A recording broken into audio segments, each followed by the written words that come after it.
Another explosion occurred at an oil refinery in Russia's Krasnodar region where fire broke out after Ukrainian kamikaze drone strikes on March 19. The footage was filmed and shared by local residents. The fire lasted for 5 days and covered an area of more than 10,000 square meters. On March 21, another explosion occurred at the plant as a result of a fuel spill in one of the tanks. As a result, 2 firefighters were injured. Hundreds of firefighters and special equipment were deployed to the area, however it was not possible to extinguish the fire.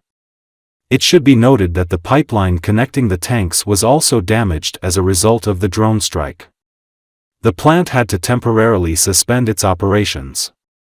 The annual production capacity of the plant, located 400 kilometers from the front line with Ukraine, is 6.6 million tons.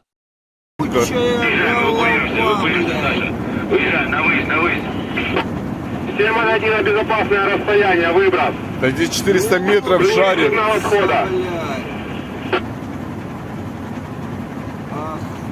Ворота откройте. Вот это сейчас бы заехали по 10 машин. Ты посмотри, просто день, блядь. И все, блядь, смотри, пизда. И все, и не горит, понял, блядь. Охренеть, блядь. Саша Лькович, выезжай. Охранника забираем.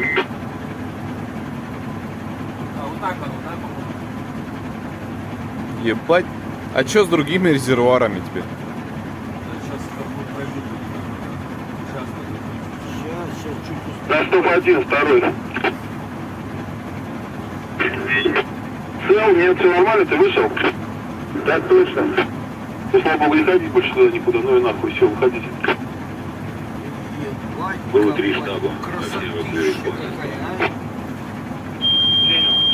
А тебе жарко было? Хорошо, документ обычно есть. У меня здесь окно. У меня, я тебе говорю, окно открыто серое, у меня аж лицо загорело. Слушай, ну конечно, ну там что, каждый стал заполняться, нет? У меня без открытого окна надо. Сейчас пройду через поле, гляну.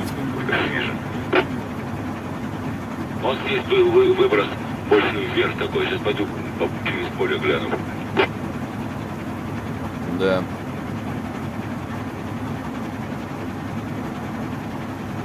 Бля, вот что красиво, а. Какая хуйня,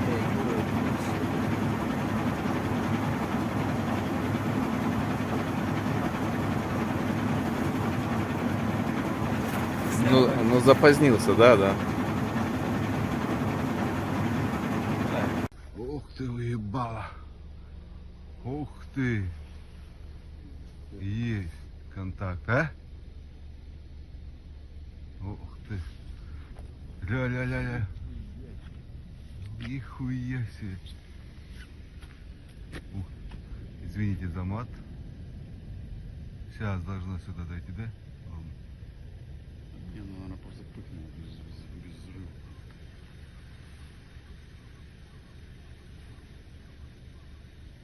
Я же говорю, в нашу смену девочка должна произойти. Ты так радуйся. Смотри. Вытихает? Да.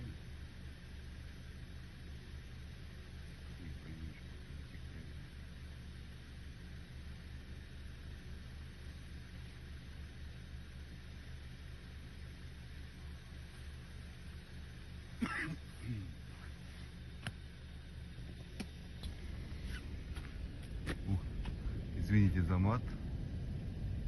Сейчас должно сюда дойти, да? Ладно. Не, ну она просто пыкнула без взрыва.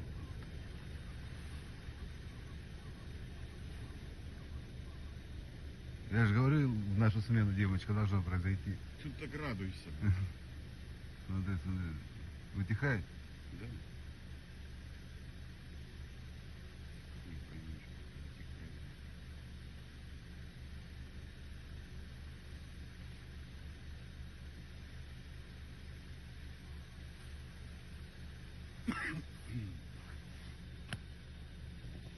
Выброс, произошел выброс.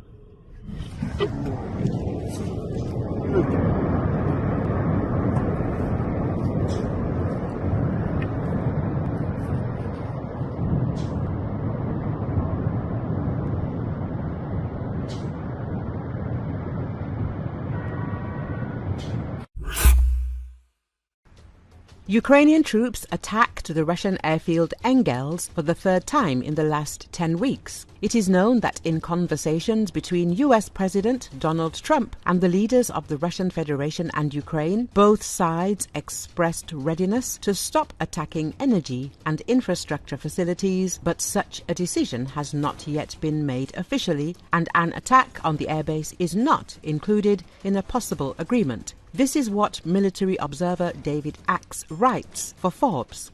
The expert recalled that some Russian Tu-95 and Tu-160 bombers are based at the Engels airfield, which constantly launch missiles at Ukrainian cities. Therefore, when explosions thundered at the base on March the 20th, the Ukrainian Center for Strategic Communications noted that Engels is now facing serious difficulties.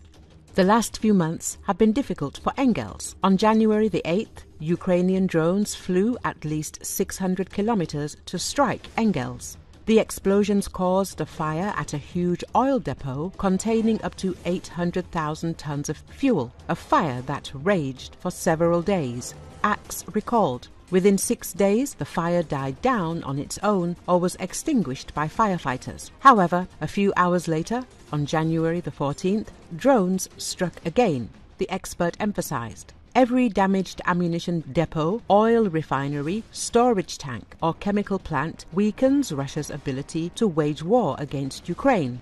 The Ukrainian Security Service told the Kiev Post. However, David Axe warned that such attacks could soon stop if Zelensky and Putin agree to a ceasefire. Instead of attacking oil refineries, pumping stations and fuel storage tanks to slowly bleed the Russian economy dry, the Ukrainians could target the bombers that are slowly bleeding the Ukrainian economy dry with their almost weekly attacks on power plants. The author added.